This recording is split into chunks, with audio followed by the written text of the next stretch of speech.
Hello, everyone, and welcome to the Your Mark on the World show. I'm your host, Devin Thorpe, and our guest today is Mark Jeffrey. He's the co-founder and CEO of Guardium Circle. This is going to be a very interesting discussion. Stick around. Welcome to Your Mark on the World, bringing you another changemaker with champion of social good, Devin D. Thorpe. This episode is made possible via the support of our sponsors, including Johnson & Johnson's Caring Crowd. Mark, welcome to the show. Hi, Devin. Thanks for having me. Mark, you're doing something fascinating with Guardium Circle. Tell us what it is. So Guardium Circle is global decentralized emergency response. The basic idea is 6 billion people on Earth have no 911. There is no magic number you can call. For the other billion of us, we do have 911, but it's not very good. It's 1960s technology.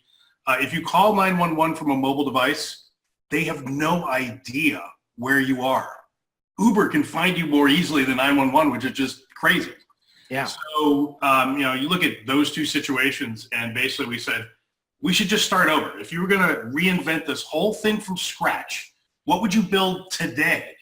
So what we came up with is we said that the way the world should work is whenever you're in trouble, no matter where you are on the globe, all you should have to do is press a button. Now, a button might be in an app. It might be a device that you carry, like a ring. You could use your voice and say something to an Alexa-like device. Whatever it is, sends your alert up to the cloud.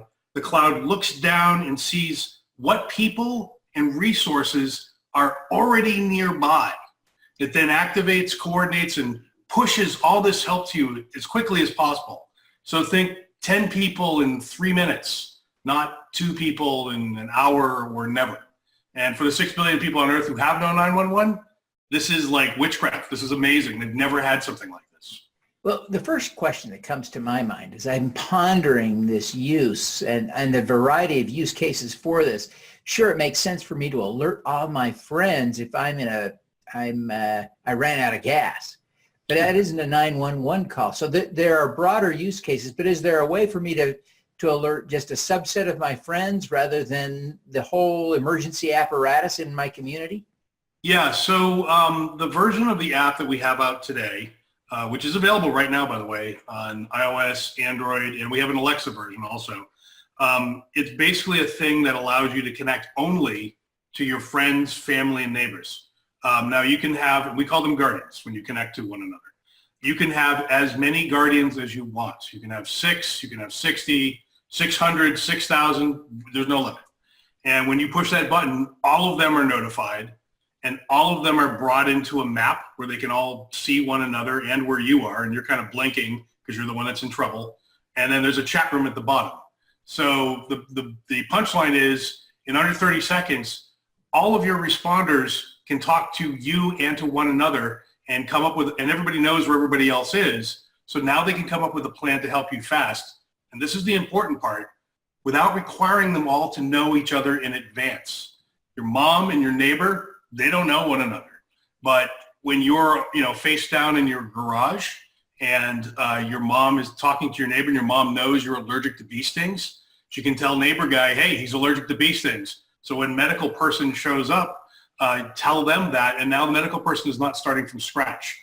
They can actually, it's not a mystery what's going on. They know what to start looking for. This is a fascinating business. Right now, you are just in the earliest stages of launching an ICO, a new token sale. Tell us a little bit about how the token will operate within the platform. So the token is used in 5 different ways. First, it's used to form emergency response contracts and as a form of settlement between users. So you might create an emergency response contract with your local EMT or doctor. You might create one for a security response, be that citizen or professional, or it might be an emergency transport service, which of course could be an ambulance type thing. Or if you're in a remote corner of the world, you could simply be the guy with the truck who can, run you down the mountain when you get into medical trouble. So the second way is we think that giving will be a big behavior in our universe. The 6 billion people on Earth who have no 911, a lot of them are unbanked. A lot of them can't afford this. So we're basically going to make it very easy for people to send Guardium, which is the name of our coin, directly to someone in the developing world. Now, because you sent directly to them, to the beneficiary, you've not sent through a bank, a government, or an organization, so you know that your Guardium was not spent inefficiently or inappropriately. So, we all remember Red Cross in Haiti. Can't happen here. And in fact, we're going to eventually make it so transparent that you're going to be able to track every donated penny as easily as a FedEx package. You're going to see like how it flowed, and how much of it actually arrived on the other end.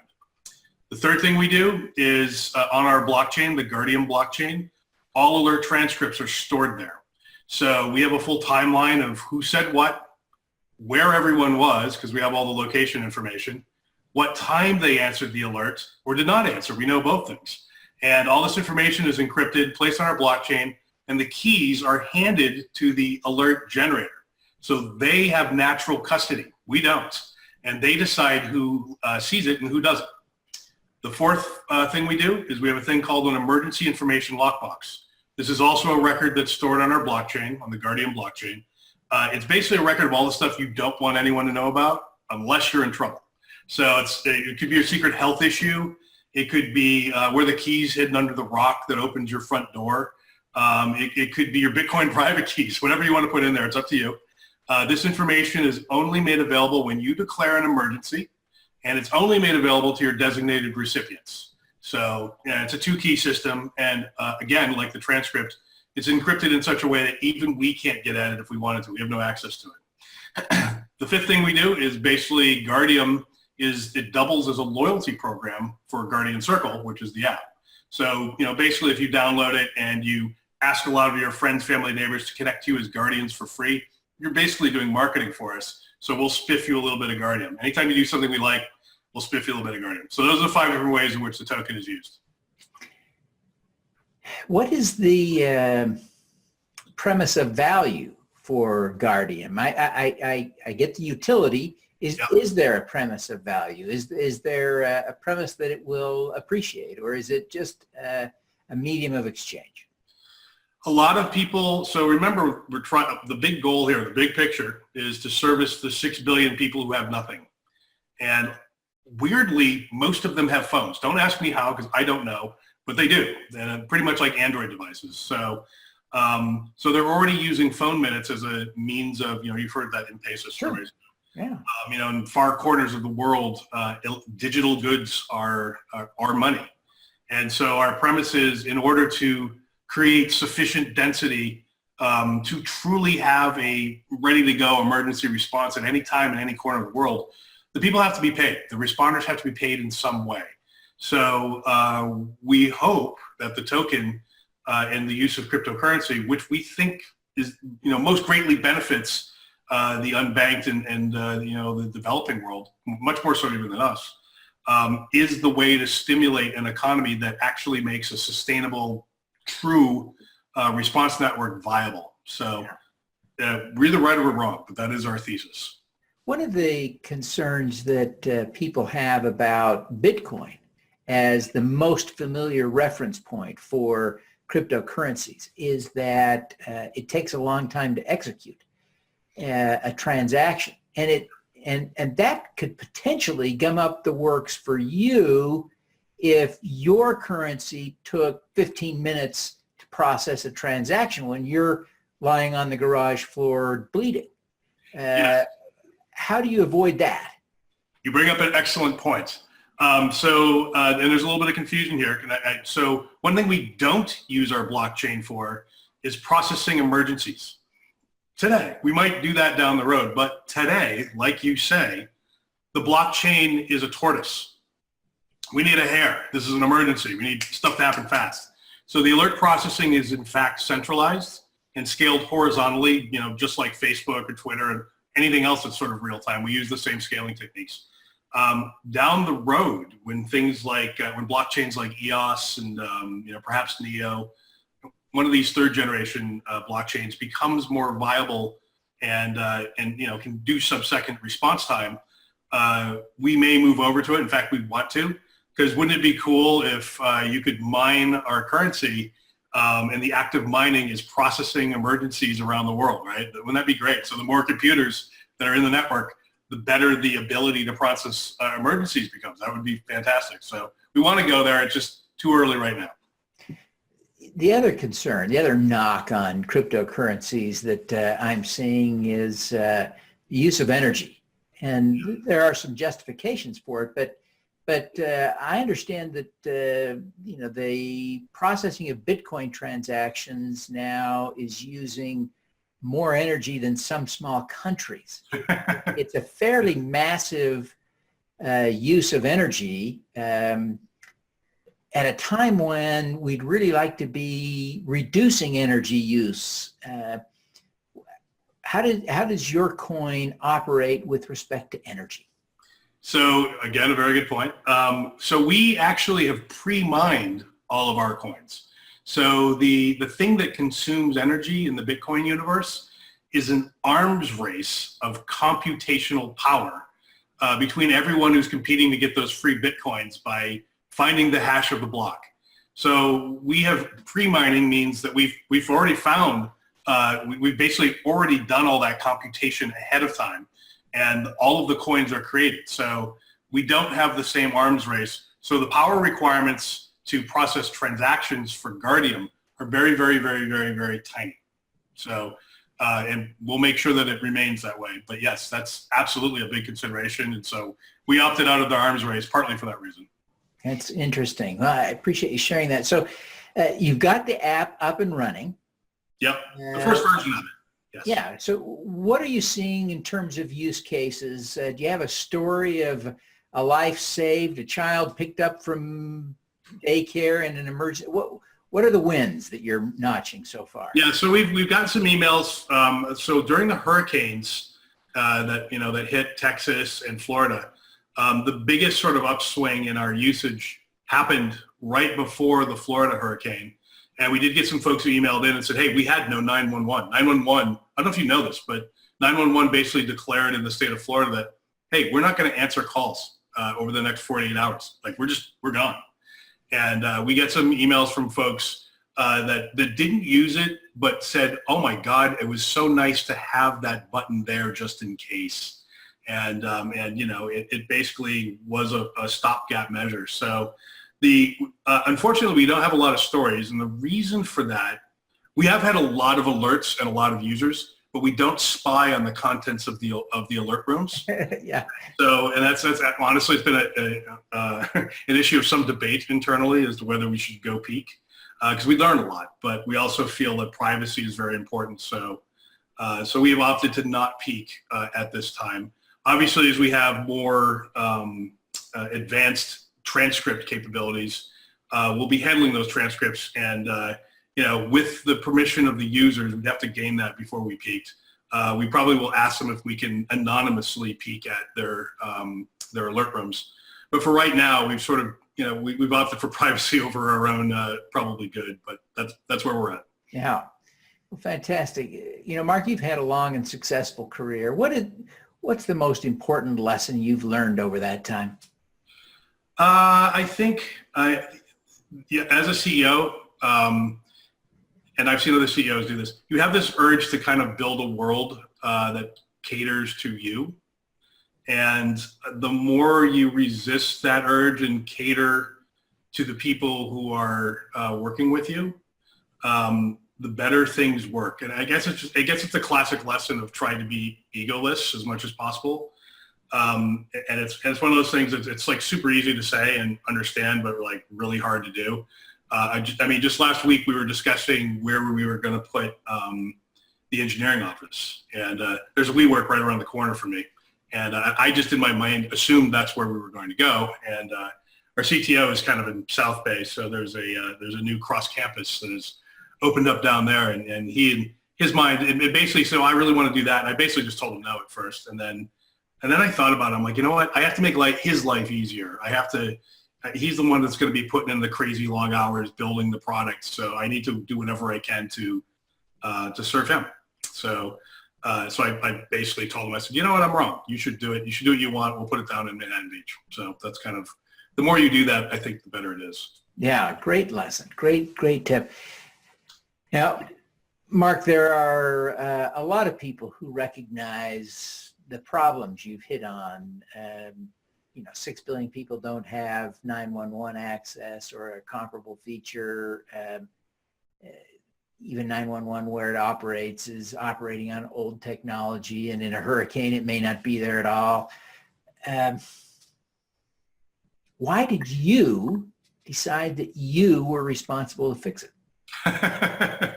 Well, yeah. So, I mean, basically how we came to do this project was my girlfriend had a stroke, and she's fine. So it's not the girlfriend memorial app, not to worry. But she was all alone, and she was on the floor of her garage, and her brain wasn't working. She couldn't see out of one eye, and she couldn't really type or talk effectively. So I was getting kind of garbage texts from her, and I'm like, what is this? And basically I found her after about a half hour into this, brought her to the hospital, all fine. Later I thought about it, and I said, oh my God, what if she was literally drowning in help during that half hour. There were 7 people within 1,000 yards of her. And her neighbor was home. A couple of people we knew, we found out later, were driving by. A couple other folks lived 2 blocks over. And I was like, well, somebody has to have made an app for this. And I really wasn't planning on making the app. I went looking for it. And invariably what I found was there were an awful lot of women's safety panic button things. And all that they did was they, you push the panic button, and they all of them just sent a text message out to like 5 or 10 friends. And the text message said something like, Mark's in trouble, click here to help him. And then there'd be a little link to, a web page with a map on it. And that's it. That's all they did. And I realized that, if I got that link, I would not click on it because I would suspect that it was spam. I'd be like, what's this? I don't know what this is. But I would call the person who sent it to me. And so all I could picture was my girlfriend face down, pushing the button, and then she's got 10 inbound phone calls. All 10 of those people, that doesn't help her, right? All 10 of those people don't know about the other 9. All 10 of them don't know where the other 9 are. It doesn't help in practice. So I thought, well, geez, there has to be an intelligence grid that acts as a new dispatch and a better service. And it should include friends, family, neighbors, but also people you don't know, off-duty EMTs. Like, this is where we're headed with all this. So that's why I decided to build it, because I couldn't believe it didn't exist. And I'd experienced it directly, the failures of the current 911 system with my girlfriend. So, excellent. Well, Mark, what is your superpower? My superpower? Well, I have many, but I'll talk about only one. I grew up in a house. My dad was an engineer, so I grew up around like TRS-80s and Apple IIs and all that cool stuff. And probably as a result of that, I'm always sort of a little bit ahead of the curve. I got interested in the internet in 1993, so kind of early. I founded a business social network in 2002, which is exactly when Reid Hoffman did. So unfortunately, I didn't become Reid Hoffman, but I had the correct idea at the right time. And we did sell it to IAC, so it was good. It just wasn't as good as Reid. I was one of the first people to podcast a novel in 2005. And then I got into Bitcoin in 2013, which actually is a little late. I'm slipping a little bit in my old age. So, but I still have that. I can somehow see around the next corner and get very interested in whatever the next big wave is before it sort of recognizes that. Fantastic. Well, Mark, we appreciate you taking the time to be with us today. And before you go, I wonder if you would just take a minute and tell us how people can learn more about Guardian Circle and Guardium and how they connect with you personally. Sure. So if you want to learn more about our ICO crowd sale, that site is Guardium, so GUARDIUM.co. And that's ongoing right now. We're in private sale for the next 40 days, and then the public sale begins. We've raised about $4.5 million of a 10 million cap, so we're almost halfway through. You can learn more about Guardian Circle and download all the apps at guardiancircle.com. And if you want to reach me, I'm pretty easily findable. It's just Mark with a K at guardiancircle.com. Fantastic. Well, Mark, again, we thank you for taking the time to be with us and wish you every success in replacing the world's 911 with something better. Thank you, Devin. All righty. Let's do some good. At Caring Crowd, we believe everyone has the power to make a difference. Through our crowdfunding platform for community health, we empower passionate people to drive real change. Whether you work for a nonprofit organization, volunteer, or want to get involved for the first time, you can post a campaign on Caring Crowd. Join us, because caring is where change begins. Thank you for listening. This podcast is available at youtube.com/Devin Thorpe. Subscribe to this podcast on Stitcher or iTunes by searching for Your Mark on the World. Every weekday, Devin hosts a CEO, celebrity, entrepreneur, or other changemaker here on the Your Mark on the World show to inspire and prepare you to make your mark. Devin is a champion of social good, writing about, advocating for, and advising people who are doing good. He is a Forbes contributor who is a recognized thought leader in social entrepreneurship, impact investing, and crowdfunding. To book Devin as a speaker, visit devinthorpe.com.